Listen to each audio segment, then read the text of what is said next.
اور ساتھ ہی کوئی پراسیکیوٹر کو جرمانہ بھی کیا بہرحال، جس پر کافی چیخے چلائے.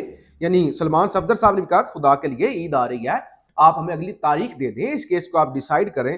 جو ہے وہ یہ آپ کیا یعنی کر رہے ہیں، آپ زیادتی جو ہے وہ کر رہے ہیں، آگے عید ہے.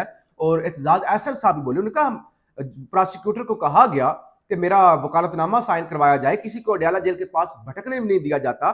خان صاحب بیمار ہیں، آنکھ ان کی ضائع ہو رہی ہے، اور عید کے قریب تو ویسے بھی مسلمانوں میں ایک روایت ہے کہ سزائیں ختم کر دی جاتی ہیں، رہائیاں دی جاتی ہیں، آپ کیا کر رہے ہیں؟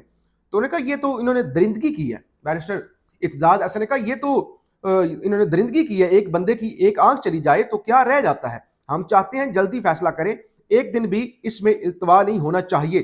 انہوں نے اتنی بےہودگی کی ہے کہ وکالت نامہ دستخط نہیں کروانے دے رہے. عید سے پہلے تو اسلامی طریقہ کار ہے کہ قیدیوں کو رہائی ملتی ہے. بہرحال کہتے رہے کہ ڈیٹ دے دیں، بتا دیں ڈوگر صاحب اب آپ نے کرنا کیا ہے، اگلی سماعت کب ہوگی، آپ نے ان کو نوٹس تو جاری کر دیا، ہمیں بھی تو کچھ بتائیں. ڈوگر صاحب کسی کی نہیں انہوں نے سنی. اعتزاز احسن صاحب بزرگ وکیل ہیں، سینئر ترین وکیل ہیں، ان کی بھی نہیں سنی، اور ڈوگر صاحب جناب وہاں سے اٹھ کر چلے گئے. بہرحال اور بہت ساری باریکیاں، بہت ساری چیزیں ہوئی عدالت کے اندر، کتنے لوگ تھے، کون کون تھا، کون غصے میں تھا، کون نہیں تھا، کون آیا، کس نے کیا بات کی، یہ سائیڈ والی چیزیں ہیں، ان کو ڈسکس کریں یا نہ ڈسکس کریں.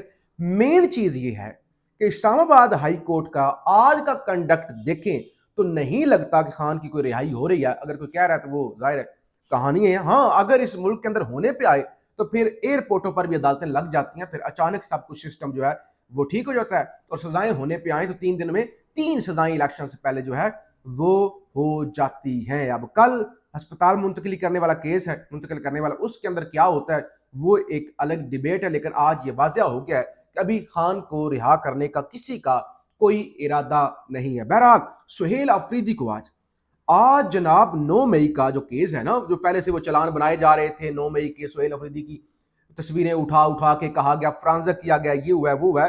تو خبر یہ ہے انسداد دہشت گردی عدالت نمبر 3 میں 9 مئی ریڈیو پاکستان حملہ کیس کی سماعت کے دوران خیبر پختونخوا کے وزیر اعلیٰ سہیل افریدی کو بھی نامزد کر دیا گیا ہے کہ یہ بھی ملوث تھے.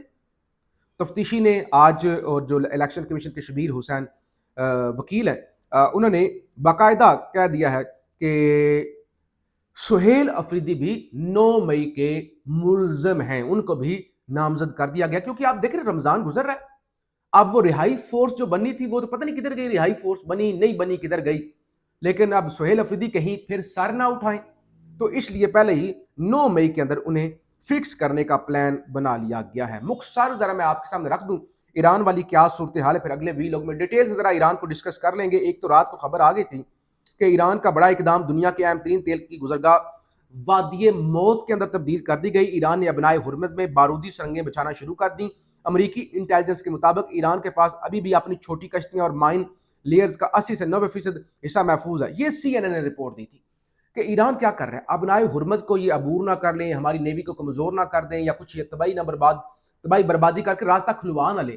تو ایران وہ جو ابنائے ہرمز کا پیچ ہے نا، اس میں سرنگیں، بارودی سرنگیں بچھا رہا ہے، ریموٹ کنٹرول، کہ وہاں سے کوئی گزرے آٹومیٹک تباہ ہو جائے یا ریموٹ کے ذریعے تباہ کر دی جائیں، یعنی پیچھے بیٹھ کے بھی اس کو گارڈ کیا جا سکے، نگرانی کی جا سکے، اور کسی کا بھی تیل نہ گزرنے دیا جائے. رات کو ڈونلڈ ٹرمپ کا بھی اس پہ بیان آ گیا تھا کہ اگر تو ایران خود ہی جو اس نے بارودی سرنگیں بچھائی ہیں وہ اٹھا لیتا ہے تو اس کو ہم ایک گریٹ سٹیپ سمجھیں گے، اور پھر ہم ایران کی طرف، جنگ بندی کی طرف جا سکتے ہیں. ادروائز ایران کے لیے بڑے خطرناک نتائج ہوں گے، ہم چھوڑیں گے نہیں ہم. بہرحال ایران نے ایک ماسٹر سٹروک کہ انہوں نے ابنائے ہرمز کے اندر بارودی سرنگیں بچھا کے وہ جو گزرنے کا راستہ تھا اس کو بند کر دے، اور ظاہر ہے اب پریشر مزید بڑھے گا، پیٹرولیم مصنوعات اوپر جائیں گی.